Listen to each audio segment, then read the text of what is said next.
Welcome back to the Crochet Crowd as well as my friends over at yarnspirations.com. Today we're going to work on the Crochet Buffalo Plaid Afghan. This is a real optical illusion. This is a doozy. I had this at the Canada 150th celebration. People ask me how it's done. I'm like, I don't know. I don't get it. So today I'm going to take the mystery out of this. This isn't classified as an easy pattern, and once you understand what the designer has done, you're going to say, whoa, that is super, super cool.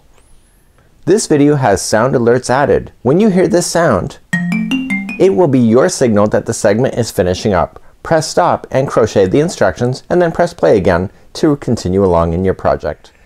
So today's pattern is just one page. So that kind of confused me right off the top because I'm thinking this is going to be very complicated, and it's not. And in actual fact, there's only two instructions of rows, and then there's a vertical surface layer. And I'm thinking, what is the surface layer? I don't really get that. So today you're going to notice that there is going to be some interesting work, and you'll see red and black being interwoven with each other. And this is not dragging the yarn through like tapestry crochet. This is surface overlay. So let me take you to the sample that's right underneath and take the mystery right out now. So here's the exact example that we have here, and what we've got is that I want you to visualize this as in rows. So you got red row, you got a black row, and a red row, and etc. And you're thinking to yourself, okay, well, you got black dragging through there. How did the black get there? That's done afterward. And how did the red get into this section over here where there's black? That's done afterward. And in fact, if you follow it, so follow this red line all the way down right to the base, right? So this whole red line is added afterward. Yes, all of it, just like you see here. This black line is added, the whole thing, right up to the top of the Afghan. So what you're looking at here is grid work that is happening, and it's using split half double crochet, which I'll explain in a bit. But what you're going to eventually have here is that you're going to have mesh work that looks like this. So you can see that there's holes in between the work, just like you see here.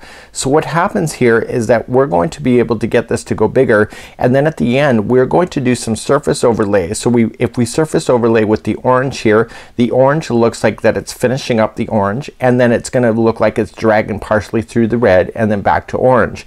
So when you see it here, the mesh work was here. So I know it's hard to see with the black, but this whole line here was holes that were in it, and this was done afterward to fill it in.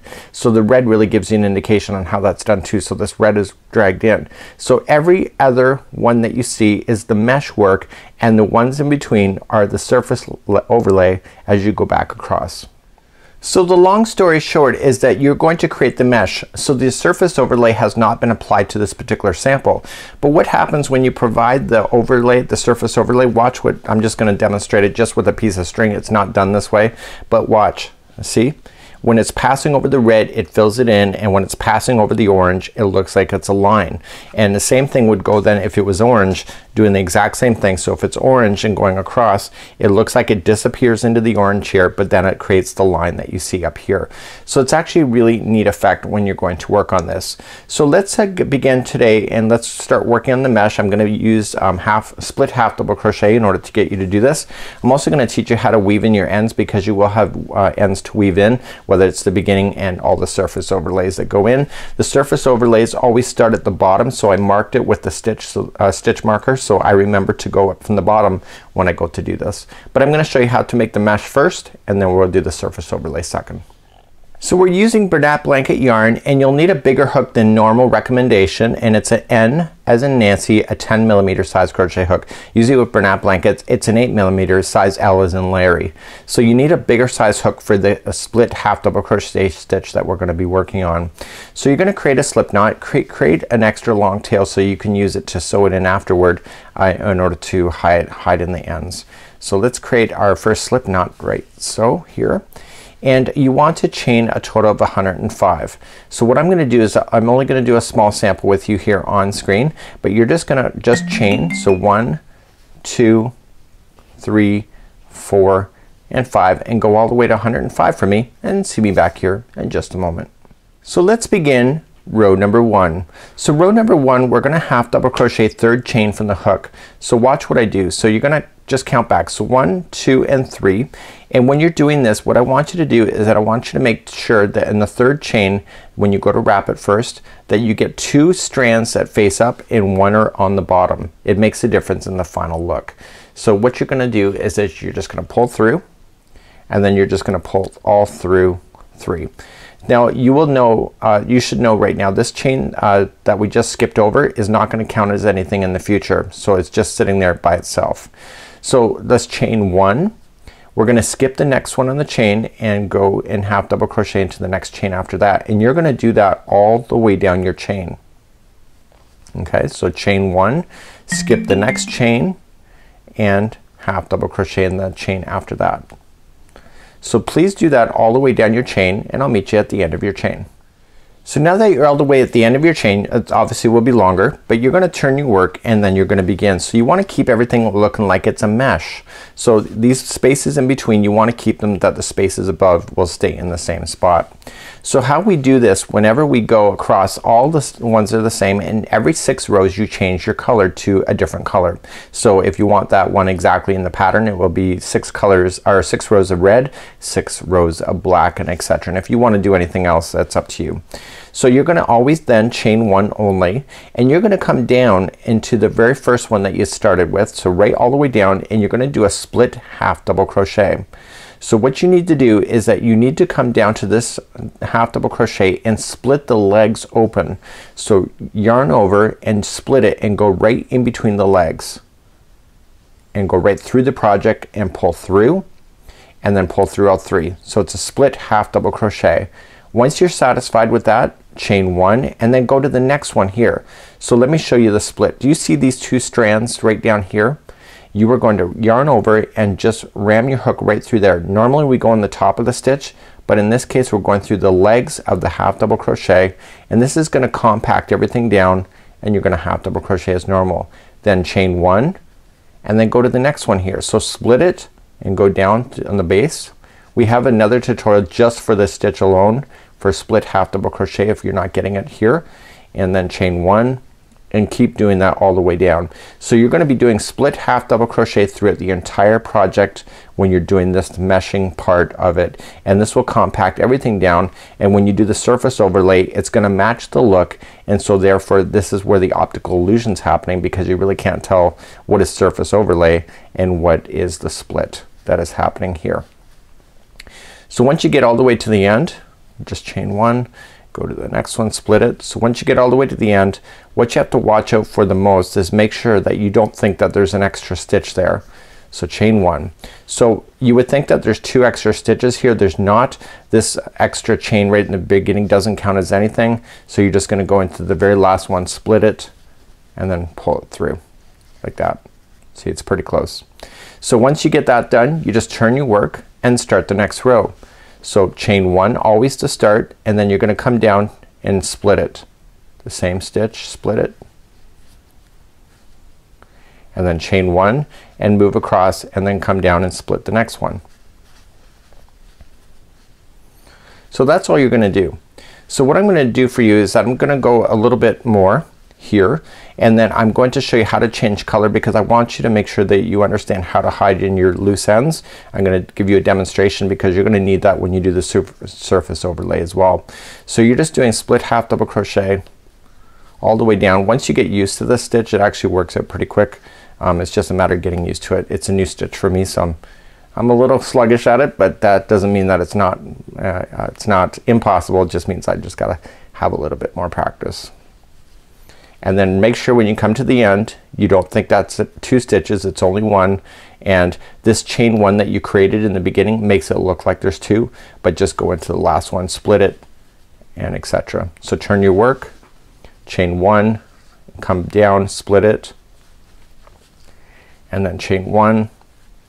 So you can see this mesh would not take a lot of time, because you're only crocheting it really every 2 stitches.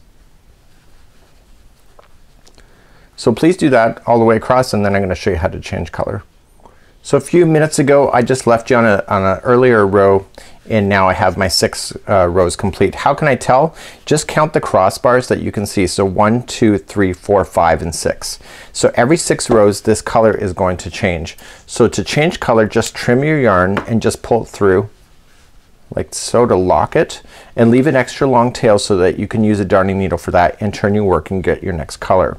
So the mesh is gonna still stay in the same spot even for this new color that you're bringing on. So because I'm a little paranoid, I'm going to just create an extra long tail and I'm gonna use a darning needle later, and I'll show you how to do that as well, and put that onto the hook with the slip knot, and then come into the very top of the first one. Okay, let the tail hang on the outside, so don't try to bury it as you go because it won't work, and you are just going to fasten it on with the slip stitch. So just through and through. So get that out of your way.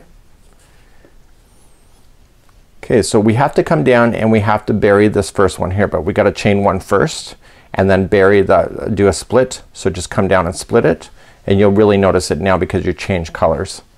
So chain one and then split the next, and you keep doing what you know. So how many rows are you gonna need of this? You're gonna need a total of 6. So you just keep working your way, splitting your half double crochets, and go back and forth 6 rows, and then you're done. So what I'm gonna do for you is that I have a larger sample that's ready for the surface overlay. So you just have to maintain your pattern. You can look at how many rows there is on the pattern itself, and if you want to change the size of your blanket you can do so as well, but make sure that you are paying attention to where it's being split in order to keep this pattern going.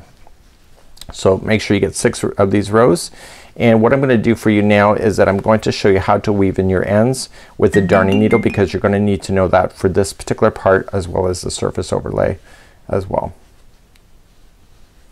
Okay, so let's begin to do that next. So on the sample I'm about to share with you, I've already done my weaving of ends in. You can see it's pretty seamless, and I'm gonna show you how to do that. So what we have to do is that we have to take the color that we want to work with, so in this case orange, and what I want to do is that I want to bury it into the orange section only, so I don't want it to bleed over to the red. Okay, so don't try to weave it into the red here, and what you want to just do is kind of just go down along the side and then out. Okay, so dragging it through, watch your tension, and then go back up through a slightly different path for 2, and then back down another slightly different path for 3. So you want to weave this in 3 times whenever you're doing any of these kind of projects.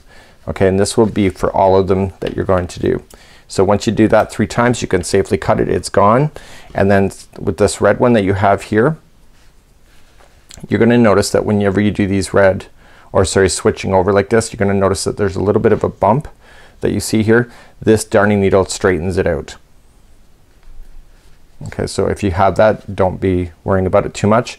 So you just want to drag this through the color, so there'll be red that's up, so I would go in the up motion along the side, but if there's not a lot, then you can just go across too. And what you want to do is kind of pull it in a way that it still makes the pattern looks like it makes sense, and then go back in the other direction for 2, and then go back in the other direction a 3rd time through a different path, and then that's gone completely. See how it just made it nice and even? So you want to do that with all of your loose ends that you have, including the very base ones here. There is no border around this thing, so even in the border or the one that you started with. And what I would want to do if I were you, just mark the bottom like I did with a stitch marker, so you know which one is the bottom, just in case you get confused at any point, especially if you're putting down your project at any point, especially if you have any work in progress stuff and etc. So go back and forth 3 times, burying in your tail, and then you should be good to go, and it should be hidden forever. That's the secret with all of this crochet stuff. Okay, and then safely cut it right down to the project. So what I want you to do then is get this all completed and ready for you, and then what I'm gonna do is that I'm gonna show you how to do the surface overlay next. So let's take a look at the sample, and what we have is that I want you to pay attention. See how you got 3 black lines that go through the red here, and then you got 3 red that go through here, and then 3 black and 3 reds. So what does that tell you? It's in groups of 3. So it'll be 3 surface overlays in a row that are black, and then 3 surface overlays that are red. And so you can actually get your eyes to train to do that. So your whole idea is that when you go to start the edge, we're gonna start with red first with 3 times, and then we're gonna start then with the black. In my case, I'm gonna mix it with my oranges and etc. And of course, if you want to use different colors and make it really kind of odd, you're more than welcome to do so too. So let's show you how to do that part. So let's begin to do the surface overlay. So we have our mesh here and you can see that there's spaces in between. Okay, you see that there? They're kind of like square spaces, like a grid. And what we want to do is that we want to start in the first space that is existing here before the just before the edge. Let's turn our project. This is the bottom of our project. We want to turn it and work in the direction that we normally crochet. So in my case I'm gonna go this way.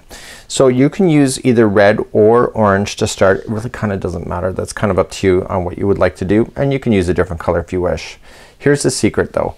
Make sure you keep an extra long tail because you're gonna need to weave that in afterward with your darning needle. So if you don't have that available to you, it becomes a problem. So what I want you to do is that I want you to put it onto the hook first, and I want you to go into just one loop that is existing on this starting chain, and just go into the one loop and just fasten on. So just pull through and through. And leave that tail out, and you're gonna get rid of that later with the darning needle. So all you're just gonna do is that you just move along these posts and you're going to slip stitch. So just pull through and through, and make sure that you're just kind of easy with your tension. So go to the next bar that is next for you and just slip stitch, and go to the next one and slip. Do you see that? That's all you've got to do. So this makes it look like the original kind of stitches here, but it's an overlay.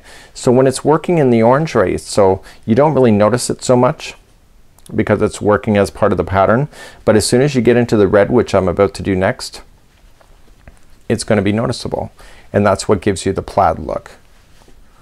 You see that? So I'm going right around here as a slip stitch.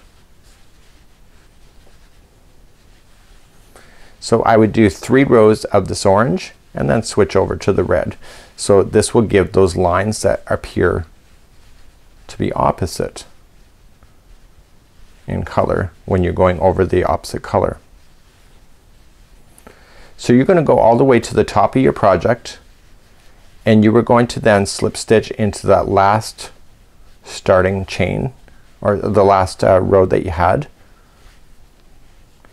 Okay, so don't go right around the whole thing, just go around a loop that is existing underneath only, and pull through and through. And what you can just do is just trim your yarn, and you want to leave an extra long tail so that you can use to weave this in, and you're going to want to weave it into the color that is the same. So I'll weave it into the orange here. So what this is that it will happen to be then on the back, it'll look like it's spotted like so. So it's a one-sided project. So then you just have to just kind of, you know, make everything look great.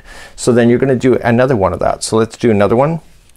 So off camera I just did another row of orange here. Let's do a row of red just to prove it. So every third one, so 1, 2 and 3 are going to be the same color, and then we switch. So starting down here, just like we did before, on one loop at the beginning chain, just fasten on with the slip stitch, and then start slipping all the way up into the spaces that are available to you. So here in the orange then, the red is interrupting the color from being solid, giving you the plaid look, and when it hits that red, it's gonna disappear into the project. I think this is pretty cool. So at the show people were like cooing over this one, this particular Afghan. People just loved it, and I think once they see how it's done, I think they're gonna love it even more, because it's really not a hard thing. You know, people really get kind of antsy pants when you have to change a lot of colors, and in this case you just go back and forth really quite easily, and then you do your surface overlays afterward, and then you're good to go, right? So you can see it's kind of filling in. So as it was in the red, it disappeared, and then now we're back to the orange again. So you'll do 3 rows of this red then to complete this, and then you'll switch back to orange. In the case of the pattern, it's just black and red as you go, and then at the end, don't forget, it's just one loop in the end. Pull through and through, and you're good to go. So keep an extra long tail and then just weave in. Let me just show you how to weave in one end. I'm gonna do the other 2 reds here just so I have a sample, mini sample for you, and then I'll be right back. So we're now back and I have my 3 rows of orange as you see, and then I have my 3 rows of red. So you can see how it looks really quite cool when it's the same lines that go straight up, and it looks like that I have crocheted it right into position. On the back it looks like it's spotted because you've done this slip stitching as you went. Not a big deal, but this is a one-sided project. So to get rid of your final ends that you'll have to do, and I would probably wait to the end, it's up to you, whatever suits your lifestyle, and I would feed it through a darning needle for sure, because you don't want these ends popping out, especially if people are going to use this. This is a really nice heavy afghan. So what you're going to do is just glide it into the stitches of the same color. Stay underneath the stitches. Stay right underneath and drag it through. And when you drag it through, don't be too tense with it so that you don't mess up with the edge. So just pulling it through. My needle's really sharp, so it kind of scares me a bit. So just kind of pulling it through. And then you're going to go back in through a different space but in the same area, going in the opposite direction. That was the second time.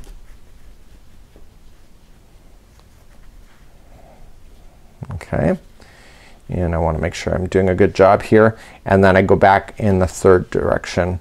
So go back and forth 3 times, and then you can safely cut that yarn completely to the project, and you'll never have to worry about it falling out, especially if you're having kids wearing it.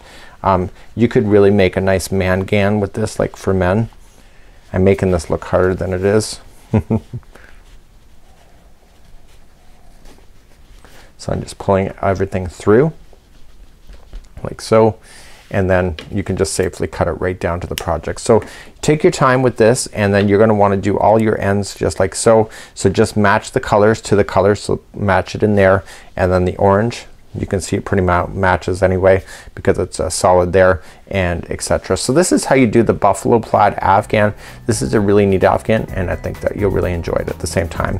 So until next time, have a great day. We'll see you again real soon. Bye bye.